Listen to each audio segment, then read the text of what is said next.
Welcome to the Dr. Donna podcast, here on the Experience of the Soul podcast channel. Innovative, evidence-based recovery that helps to identify intergenerational trauma, allowing for freedom and embracement of the healing process. Today, episode 125, Generational Perspective, Part 1, with special guest, me, Dave Croft. And now your host, Dr. Donna Bevan-Lee. And this is Dr. Donna. Well, I've covered trauma ad nauseum, and I'm sure there will be more trauma I could cover later on, but we're going to take a different tack today. I saw on, as I was, getting a drink of water, that there was a TV show on that talked about this latest book called Generations, and it's by a woman named Jean M. Twenge. I can't say it, but it's like that. And she talks about how the different generations impact the way that people parent, and also how, the different generations, because there are so many of us, how we are interacting with others and how we interact with other generations, and how that is impacting who we are as a country. And so today I was talking to my wonderful producer, Dave. Hi, Dave. Hello. I was saying, this is just so interesting because, we know that it's happening, but people really don't talk about it very much. And Dave and I started talking about it and said, we need to record this. Yeah, we've been talking for the last 30 minutes actually about it, and it just dawned, and we've talked about me coming on the show and helping out, and I think, and I've shared on the Authentic Spiritual Journey about how you've really helped me out and with my teeth trauma and all that stuff. But I'm really honored to be here with you today. Thank you for having me. Well, we are different generations, and we have different realities about life. Because, everybody does. But, when I live in a generation of, I'm a boomer. At first, when I was a boomer, that was a positive thing. And now it's become like, let's blame everything on the boomers, right? Well, it's become a punchline, okay, boomer, it's become, it's dismissive and belittling. And I don't use okay, boomer, but it's become kind of a punchline. Yeah. And, it's like if you said, okay, boomer, when 30 years ago, you might get punched in the face. But now we're old. We don't go around punching people out. We wouldn't anyway. But I think it's really interesting because you are. I'm Gen X. Yeah, I'll be 50 this year. So I am born in 1973 and kind of on the mid to late. I'm like the last third of the Gen X. Mm-hmm. The last third. Yep. And what was, how do you see your experience growing up as a Gen Xer? What were you afraid of? How were you traumatized? Well, obviously growing up in the Cold War, and nuclear threat, probably not to the extent, we didn't have like a Cuban Missile Crisis. It was just in movies and media, the movies like Red Dawn and The Terminator, these types of existential Russian threats. That was probably the big one where Nazis were dead and buried, like that wasn't a thing. You didn't even think about being a Nazi or whatever, but it was Russian communism bad. I was in high school when the Berlin Wall fell, and I clearly remember watching it live, and I was old enough to appreciate what I was seeing. Wow. But also because of that, I had, I grew up Republican, right? Ronald Reagan was like my childhood hero, because I didn't know any better. I just know this is the guy who gave the finger to the Soviets, to the communists, right? And so that was the big existential threat, was the Cold War, nuclear annihilation, having bombs pointed at us. The generation that had the movie War Games, Red Dawn, all of those types of movies, yeah. Right. Well, according to this woman, there were the silents. There still are the silents.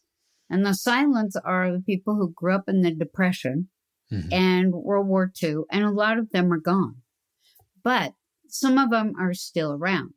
And she calls them the silents because, well, they just didn't, it's almost like they weren't allowed to have opinions about very many things. And they weren't actively involved in, what was happening to them. Things happened to them. They weren't, and they didn't say much.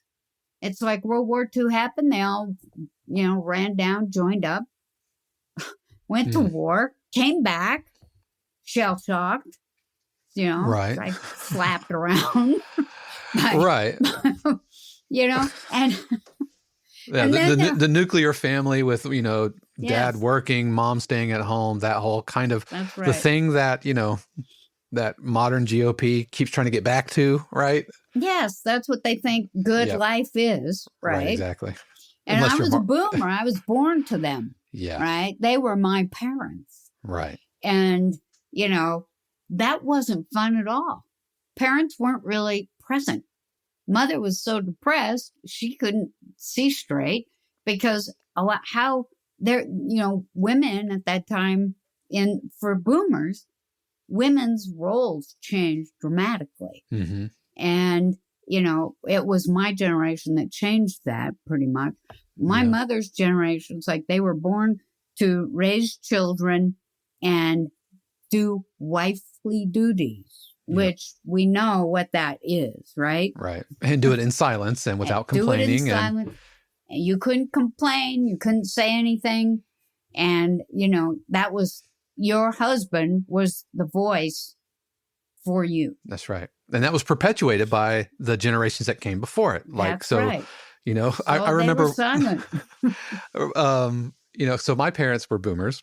Uh-huh. And so I remember when we got married, we were having a shower or something. And my aunt, asked Shannon, "Do you sew?"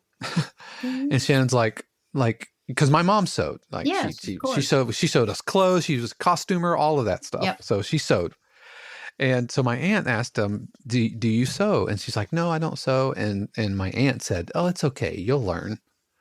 Like it was just assumed that a woman will learn to sew because it's just, a Southern woman, a good Southern woman. And to this day, I've never seen Shannon like thread a needle or maybe some crochet, cross stitch, but no, she never learned. So Aunt Nancy, I love you, but Shannon never learned to sew. Yeah. And see, they were boomers in my generation, and we learned to sew at school. Yeah. And for me, being raised Mormon, we had quilting bees in our trailer that we lived in, and we learned to sew we were trained to sew in primary. So at church and at school, we were trained to sew. Yeah. So we learned, it was just what we did. Yep. It was just assumed, and that you had your role and then men have their roles. That's right. But that started really falling. Your generation did a lot to undo that. We did. I mean, as a matter of fact, the civil rights movement and, gay rights and women's rights.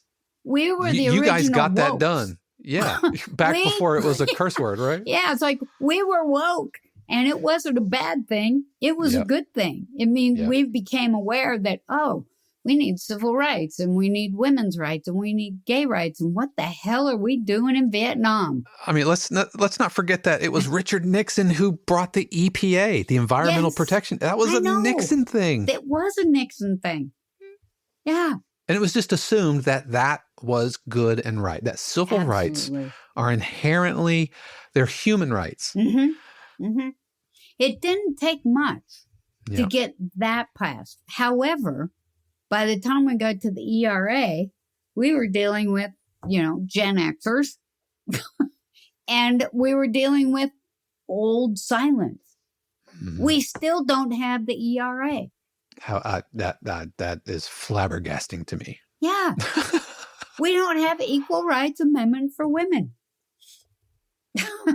I mean, and it's not a complicated thing. The only thing it says is that women should be paid for, equal pay for equal work. And that is it. Why is this even a debate? I mean, I don't know. I know we don't need to go off on that, but so boomers, she writes in her book that it was Vietnam that was our biggest trauma. And I just want to tell her, because she's not a boomer, we had the trauma of living the Cold War and being in the Bay of Pigs, the Cuban crisis, watching TV, being fully aware of what was going on. And we had civil defense practices while we were at school. We weren't just hearing about it. We were getting trained to, what to look for and where to go. And, I remember my grandfather building a bomb shelter right next door. And and I'm going, okay, that's a small shelter that people are going to live in for the rest of our lives. Right. See, by the time it got to Gen X, we were sensationalizing it. We were turning it into entertainment. Movies. Yeah. Yep. Yeah, absolutely. But yours were instructional videos. Yes, ours were instructional. My grandmother had bottled all these vegetables and fruits and all this, and they had a little freezer down there. Like the freezer would work. Yeah. Right? During nuclear fallout, right? We lived, we had the Twilla Army Depot at that time. Yeah. And so we had massive amounts of armory there. And do you think that they wouldn't bomb the Twilla Army Depot and Dugway Proving Grounds, where they were doing all this research about, like we had those dead sheep. I don't know if you might have been too young for that, but, they were doing biological warfare out at Twilla, Dugway Proving Ground. And when I was a senior in high school, there was like 30,000 dead sheep they found one morning because, it got out. And then they said, if you look at it now, it's almost like, well, that didn't really happen. Yeah, it did, because I worked there. And guess what my job was that summer? Ordering up pregnant sheep. Because we killed them all. Well, Gen X didn't really have a unifying military conflict. There you go. We didn't really have anything. It was just this kind of existential dread, which I think is what, like there was nothing to kind of codify the generation to say, let's all gather around this thing. Yes. Because we were in our 20s by the time 9/11 happened. Right. Vietnam, I was born the last year of Vietnam War. I think, didn't it end in 73 or 74, and right? It was very traumatizing for us. Yeah, but it was ancient history by the time I got social consciousness. Yes. So that we just had this block of existential communism, Red Scare kind of 80s business, while both of our parents, in general, dual income, because as prices increased and everything, coupled with women's rights. Yes. And, women have the right to go to work, and many of them did. But the byproduct of that is latchkey Gen Xers. That was me. You. My parents both worked, and I came home and made myself a sandwich and watched cartoons, and they would come home, we'd have dinner. And that was, there's a reason that when you talk generational stuff, it's generally boomers, millennials, and Gen Z. And Gen everyone Xers forgets about the Gen Xers. Yep. Because, there might have been silence before us. And I say SILENT. Right. Yes. Silence before my generation, the boomers. But you were the silent generation. We were the apathetic generation. Yeah. We just didn't, whatever. Yeah. Whatever. Yep. Whatever. It's all good. Yeah, it's all good. And even the music reflects that from that generation. Yeah, go back into it's really funny coming out of like new wave music and pop, but right as we started getting into college, that's when, the 90s, and we start seeing, grunge and rock and kind of the minimalization of music, the deconstruction of it, because during the 80s, excess got bigger and bigger, and then it all kind of caved in on itself, and we started seeing popular music deconstructed. Not dissimilar to the way that it happened in the 60s and the 70s with punk and all of that, and God Save the Queen, and disco, and never mind the bollocks and all of that. Yep. Yeah. So yeah, Gen Xers kind of get overlooked, but just like boomers get blamed for a lot of things, millennials also get blamed. Let's blame the death of the American downtown on millennials. The death of the shopping mall. If they weren't, eating their avocado toast and drinking their craft beer, perhaps then, we could still have newspapers. But that's not really fair to millennials, just like it's not fair to blame all boomers, because they don't all vote in a voting block, just like millennials don't. Meanwhile, Gen Xers are whatever. Although it's like we do get blamed for voting in a voting block because, some of the least popular presidents live in the same area where there's a lot of wealthy boomers. Yep. But when you look at, when you look at where we all are, we're not all living in Florida in the villages. We're not. Right. Most of us are still in houses. Most of us are still trying to make ends meet. It's like most of us are, people on Social Security or have savings. They're, counting how, it's like the old, am I going to get my prescriptions this month, or am I going to feed myself this month? That's right. And the promise of Social Security hasn't lived up. No. It hasn't lived up to the promise. Social Security hasn't lived up to the way it was billed and sold, because it hasn't tracked with inflation. And this is coming from somebody who has, a retired boomer in the house. And I know what she pulls in for Social Security. And if Shannon and I weren't in a position to be able to help her, right, I don't know what she would do. She might actually be homeless. Yeah. Because when you look around at homeless, there's a lot of old people that are homeless. Yep. And, or living in situations that are way poor. Yeah, like either poverty level or living in a trailer, I've known of some senior tangential family members who've lived in their car. Yes. Because they can't afford an apartment and so that it reminds me a little bit of, the promise of Social Security. If you worked hard and you put into Social Security, then when you retire, you'd be able to live. And that was a lie. And we were kind of taken for a ride on that all of our lives.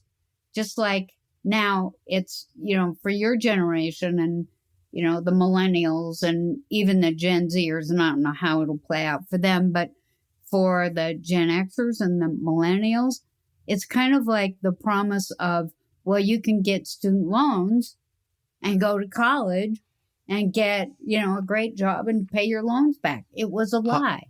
I am 100% I don't want to say victim, because I was completely in my right mind when I signed promissory notes, but that's the bill of sale I was sold. Mm-hmm. Get a student loan. My parents, they both worked. My dad was a retired Marine and worked in the post office. My mom worked at the Salvation Army.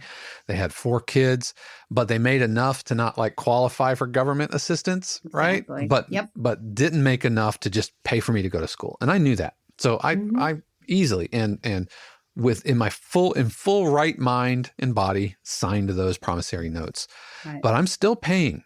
I enrolled in college in 1992. I am still today paying student loans for that education. And I have my master's. I have a very good job and everything. But even still, my wife and I have qualified for income-based repayment, which basically says you don't make enough money to pay off the amount of the loan that the loan says you should be paying off. So we're going to adjust your payment based on your income to debt ratio. And we have qualified for income-based repayment every year since 1992. Yeah. So that, it's like you got lied to. We don't make enough money. Yep. Yeah. And Right. so what lie is are the millennials being told in Gen Z? Because to be honest, with Social Security, I have zero confidence that it will be there in the next 15 years when I would go to retire, because I'm almost 50 and 65. There is a non-zero chance it will be gone. Yes. And I've just made peace with that. I have to. Otherwise, what's the alternative? In 15 years, I'll be 87. And if it's gone, I'll be knocking on your door to take your other room. I mean, maybe. That's a reality for a lot of elderly people right now. A lot of the boomers, right? Yeah. Is that there is the threat all the time that Social Security and Medicare are going to be gone. And so, that looks like another, what you call fire hose of trauma. It's like you start out with trauma. President Kennedy shot, Robert Kennedy shot, Martin Luther King shot. You're trying to get rights going on. And then Vietnam happens. And it's like and by the way, there were no laws when I was young. There were no laws that said it was not okay to beat up your wife or your kids. There was nothing to help us. And so a lot of us started out with that kind of childhood trauma and moved into this other trauma. And now we're looking at, well, we might lose it all. Yeah. And, that the point is that, a couple of points. One is that there's no such thing as life without trauma on this world. For one thing, we're all going to die anyway. So, it's not that nihilistic, but But at some point, everybody does. Right. Yep. As soon as you're born, you start dying. Yep. But the millennials also had September 11th. Yeah. And they have, one of the issues that we're dealing with today is it's like these kids and, their children are incredibly, they've got so much anxiety. I'll bet none of them have fingernails that are real. They just, they have so much anxiety. I remember my son's a millennial. And I remember when September 11th happened and he was, he would have been 12, 13, something like that, right? He's in middle school, so that's all traumatic for almost everybody.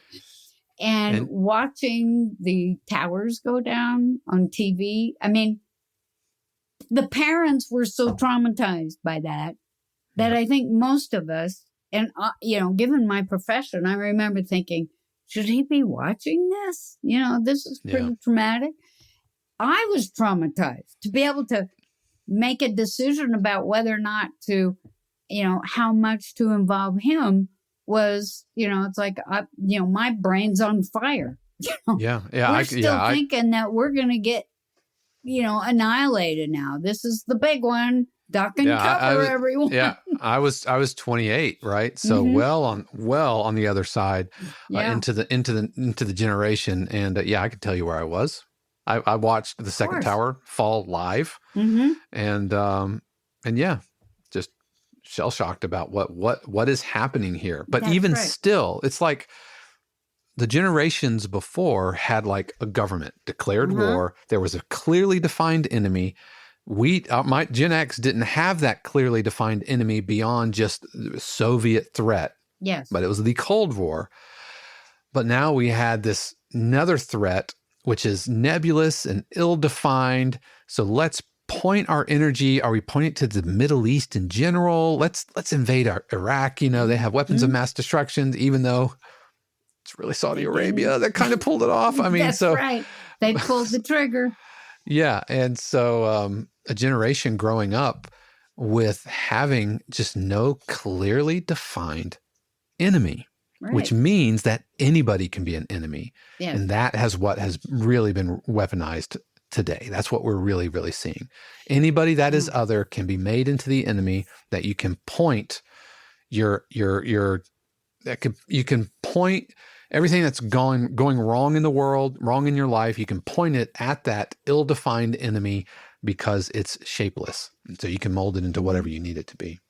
And so how do you think it's affected, how does the Gen Xer act out their trauma of their, you said like the dread, right? The dread. Well, some of it is just apathy. I just don't care. Some of it is, I would imagine, just shut down. You just shut it down. We don't necessarily act out. I would imagine some of it's through the form of substance abuse, self-medicating. Mm-hmm. For me, I self-medicate through food, Mm-hmm. and that kind of thing, or just materialism. No, I would imagine that's just off the top of my head, but it's going to be really interesting in another 10 to 15 years when Gen Xers start aging into Social Security and start aging into that voting block, which tends to bend conservative as it ages, mm-hmm. which isn't probably as much as the generation shifting as much as it is the sands beneath them shifting, which in comparison or relative to their position seems more conservative. I'm not sure how true that is, because we're seeing like Nazis are a thing now. Why are Nazis? There was a protest outside Disney, actual Nazis with Nazi flags with their faces covered because cowards gonna coward, mm-hmm. protesting outside of Disney. Nazis, actual real live Nazis. How is that a thing? I don't understand. I don't understand that. Well, I don't know why that's a thing, but I also don't. What were they protesting? I don't know. Well, take your pick. I mean, it could either be the globalization, which is an anti-Semitic dog whistle. Mm-hmm. It could be gay rights, because Disney was one of the first companies to offer health benefits to same-sex mm-hmm. couples, right? Mm-hmm. So pick your poison. And here's what's interesting. It's not boomers out there. And they're not even Gen Xers, right? Well, there might be some Gen Xers. I couldn't say for sure. Their faces are covered because faces are covered. Coward's gonna coward. But they probably aren't boomers. You're right. They're not boomers. No. Mm-mm. No. No way. No. Probably some Gen Xers and largely millennials, 30-year-olds, 30 to 40-year-olds who feel like the system has marginalized them. But as the saying goes, in the face of privilege, equality feels like oppression. And that's what I think is a large point of what's happening here. Oh, wow. That's very powerful. Say that again. Yeah. If you're used to privilege, yes, equality feels like oppression. If you're used to just, this is my way, certainly. Then when you have something come along like the ERA or mm-hmm. affirmative action, you're feeling like, wait a minute. Why do they get more than I do? Well, because you are benefiting from an entire society, which inherently benefited you, right? Bent your way. And that's not my quote, so I can't take credit for that, but no. That's an amazing quote. Yep. If you're used to privilege, equality feels like oppression. And so they're reacting out of that. And so the white supremacists are reacting. The whole Jews will not replace us thing, mm-hmm. which are, if you remember that from 2016 or 2017, mm-hmm. those were all millennials. Yes. It wasn't Gen Xers. It certainly wasn't boomers. Mm-mm. It was millennials. It's fascinating of why they feel like their way of life is being removed from them or taken away or outsourced or replaced, when actually what's happening is that the scales are getting even, right? That's Slowly right. but surely, the scales of justice are leveling out. Mm-hmm. Yes. Thank you for listening to the Dr. Donna podcast here on the Experience of the Soul podcast channel. This channel is made possible because of listeners just like you. If you would like to support the channel with your tax-deductible contribution on an ongoing basis or through a one-time gift, head over to experienceofthesoul.com/support. The Dr. Donna podcast is copyright 2023 Dr. Donna Bevan-Lee, all rights reserved. Our theme music is composed by Dave Croft and used with permission. The Experience of the Soul podcast channel is a production of 818 Studios.